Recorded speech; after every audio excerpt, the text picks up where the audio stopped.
Bem-vindos todos. Bom, eu vou fazer um exemplo aqui do que dá para fazer envolvendo contatos e um material não linear. A situação não tem muito compromisso com a realidade, né? Se é uma placa, uma superfície, né? Vai ser um caso 2D. Isso aqui tem 2 centímetros de espessura, tem 1 metro de raio e esse corpo aqui, essa superfície, vai ser posta num material muito mais rígido do que esse, né? Para poder servir de referência. Quando a gente vai aqui para a malha, vocês podem ver que eu tive um esmero muito grande para fazer a malha da parte que vai deformar bastante de uma forma bem regular, bem controlada. Isso é feito através do uso de submalhas. Então aqui no caso eu gerei, deixa eu apagar essa malha aqui para ficar mais visível, uma submalha envolvendo só essas extremidades, né? O topo e o lado esquerdo, e a outra submalha envolvendo só as linhas de dentro e de fora. Isso aqui naturalmente foi posto como número de segmentos para poder garantir uma continuidade, uma igualdade, e aqui também número de segmentos nos dois lados. Qual a importância disso? Quando você vai lidar com contato, quando eu fiz esse problema aqui com a malha sem esses controles finos, a malha gerada foi até boa nessa região aqui, né? Bem quadrada, bem equilibrada. Só que quando ela chegou nas extremidades, começou a torcer tudo, deformar muitos elementos, ficou uma coisa bem ruim. E o resultado ficou muito ruim, especificamente nesse local, por conta disso, né? Ele gerava um caso aqui em que tinha contato num trecho, de repente ficava sem contato e depois voltava a ter contato, né? Como se tivesse uma bolha aqui, mas sem razão nenhuma para ver essa bolha, além do fato de que a malha estava muito mal feita, né? Agora com esse controle aqui o resultado já ficou bem melhor. Agora vamos dar uma olhada aqui no Aster. O que eu já fiz aqui? Primeiro, selei cada malha, a malha do selo, né, que é chamada aqui de selo, mas essa superfície curva. E para que eu garanta as referências corretas na hora de aplicar pressão e na hora de medir contato, eu fiz aqui uma operação de malagem que tem este Oriepo 2D. É uma orientação de direção em duas dimensões, né? Então estou garantindo aqui, nesse caso, que nesta superfície aqui, né, que eu chamei de pressão, nesse grupo de malhas, a minha normal está saindo de dentro dessa região aqui, que é o cio, né? Então eu garanto que em todas essas arestas aqui de dentro, o vetor normal está apontando para fora. É uma orientação que é feita aqui. E o mesmo no lado de cá, né? Nesse lado aqui, que é a superfície que vai ser na superfície escrava do contato, também aponta para fora da mesmo conjunto de elementos. Li esta malha, li também a malha de referência, né, que vai ser o corpo de referência. Fiz a mesma coisa aqui com relação às normais da superfície mestre, né, que vai ser esta daqui, essa linha daqui, certo? E fiz aqui a montagem das malhas, né? Peguei essas duas malhas e juntei numa só. O modelo aplicado no corpo inteiro, né? Foi um modelo de deformação plana.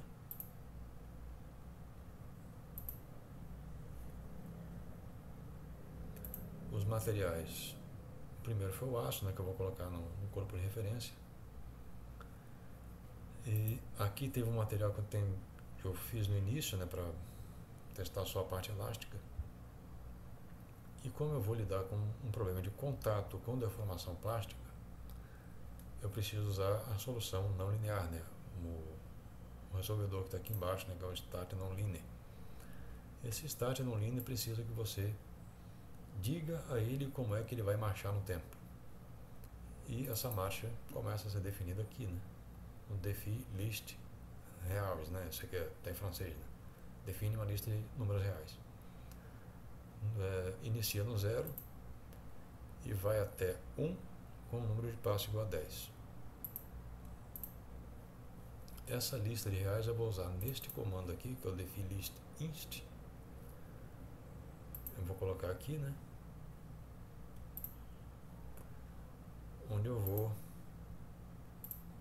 avisá-lo que em caso de erro, né, nesse comando aqui está dentro dele, né, o check, em caso de erro ele vai dividir o passo de tempo por 4 e ele vai repetir esse processo por até 4 vezes. Mais do que isso, ele realmente dá uma parada e diz, olha, não deu, e para o processamento. Também, como eu estou lidando com um problema não linear, eu preciso aplicar as cargas de maneira suave. Essa suavidade é dada por essa função aqui.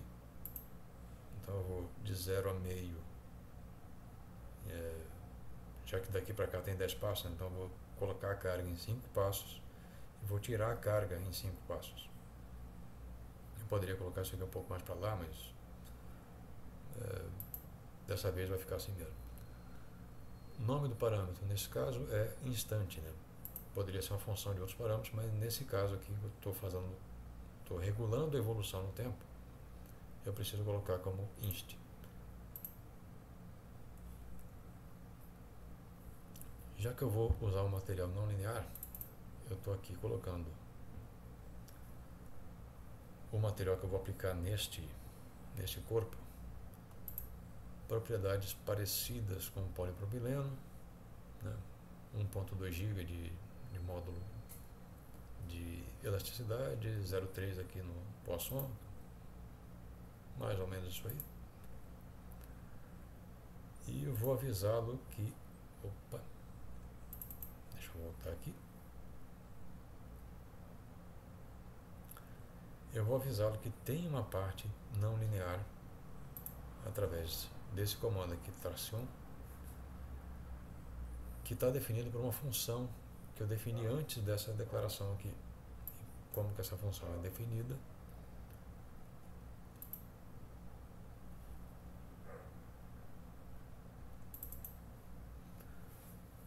Nesse caso, como eu estou definindo uma função de deformação para tensão, o meu parâmetro passa a ser o epsi, que é o epsilon.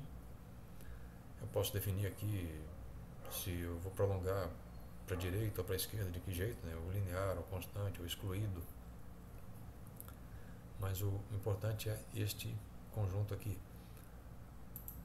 Eu fiz aqui por fora, né, algo parecido com o que seria uma curva, né, pegando aqui o ponto 0, gerando o primeiro ponto. Esse primeiro ponto ele precisa ter exatamente essa derivada aqui, né, essa razão, né, que ela precisa bater exatamente com o módulo de elasticidade que eu declarei lá no início. Então, a 35 megapascal, essa deformação dá exatamente 1.2 GB de módulo de elasticidade, né, que é esse trecho reto aqui. Depois eu ensaiei aqui alguma coisa caindo, né, a inclinação, para poder garantir um comportamento plástico. Peguei esses valores e passei para cá. Você pode fazer com Ctrl+C, Ctrl+V aqui direto, né? Ou, se for o caso,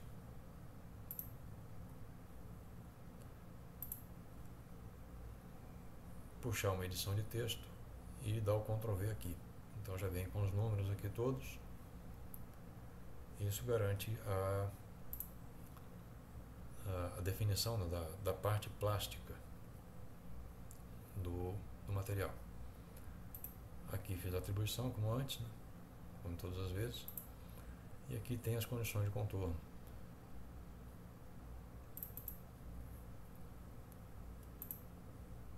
primeiro grupo.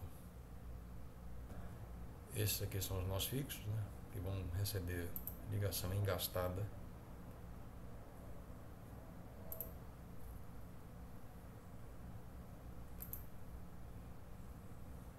E nos dois outros grupos,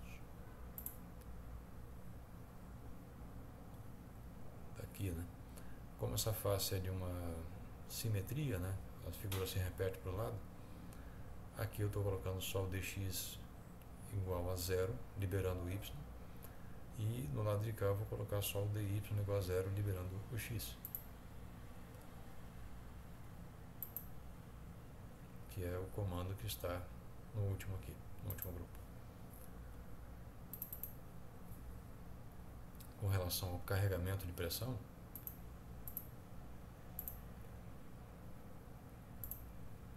nessa superfície aqui, né,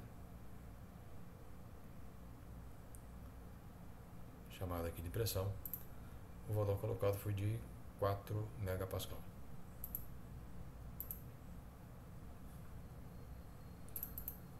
E finalmente chegamos a ponto da definição de contato, né? A formulação discreta, quer dizer, o contato vai ser tratado exatamente, não tem aquelas relaxações de interpenetração, sem atrito. E aqui entra o modelo, né? Eu vou pegar aqui primeiro a superfície escrava, que é o lado de fora da parte curva, e como mestre estou usando aqui o lado de dentro aqui daquele corpo quadrado. Eu estou tirando do jogo esses dois conjuntos de nós aqui, para não dar problemas com superposição de condição de contorno. Vem aqui finalmente para o Start Non-Line, né, onde o problema vai ser resolvido em si, né, modelo, campo de material, as duas condições de contorno, né, o fixo e o carregamento de pressão, que vem moderado por essa função, né, que vai fazer a aplicação e a remoção da pressão. Aponto para o contato, né, só tem como definir contatos aqui em uma variável. Aqui no comportamento do material, eu vou atribuir só ao corpo do selo, né, só esse corpo curvo aqui, uma relação de von Mises isotrópica definida por uma curva de tração, e a deformação vai ser essa Simon-Mierre, que é uma deformação não linear.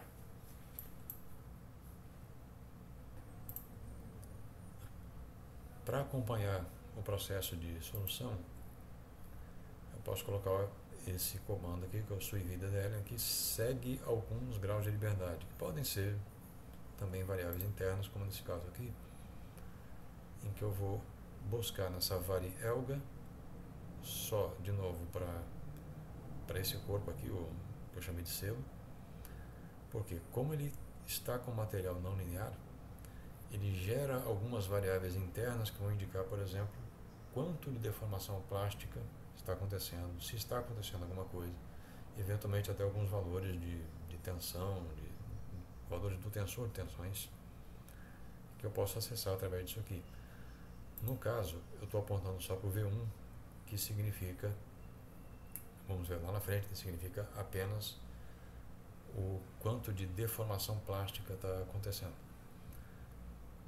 Esses comandos aqui, evolution e evolelga com max, vão me fazer recolher só o valor máximo desse V1 ao longo desse corpo inteiro. Eu também fiz o mesmo em relação ao CF-Elga, né, que é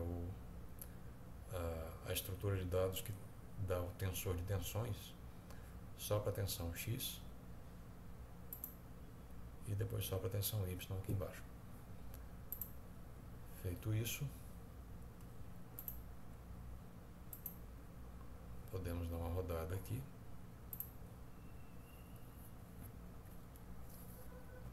Ok, terminou. Vamos ver como as coisas evoluíram. Tá aqui o primeiro passo, 0,1. Já tem um mínimo aqui de deformação plástica. Já vieram aqui os valores, né, para ter uma referência, né, realmente passou do limite elástico. Ele segue aqui.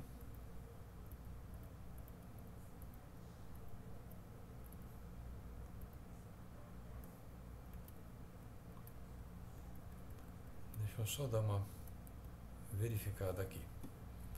Aqui estão os nomes das variáveis internas, né? Então tem aqui epsilon, plástico equivalente, um indicador de plastificação e os valores do tensor isotrópico que ele usa para fazer o encroamento.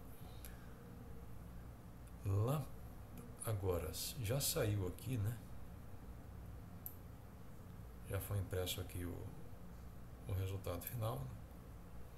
E vamos dar uma olhada em como está o campo de resultados, os resultados. Vou desmarcar aqui só o campo de deslocamentos e vou pedir para gerar vetores. Gerando vetores, eu consigo aplicar esse filtro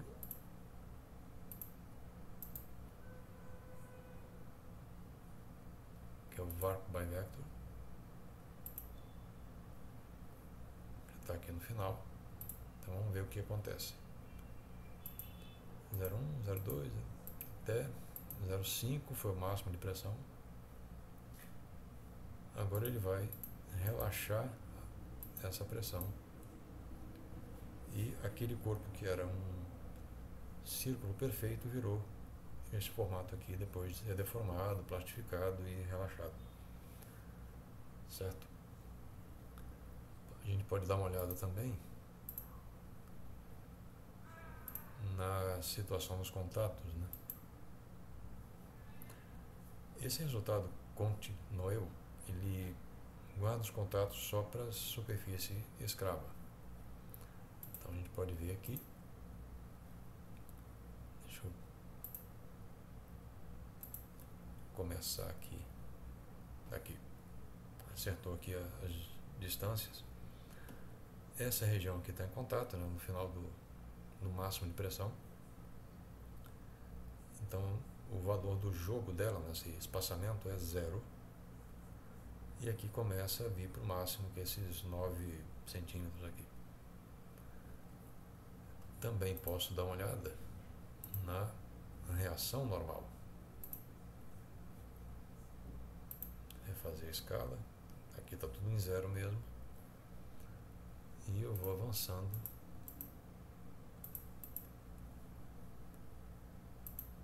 Pronto.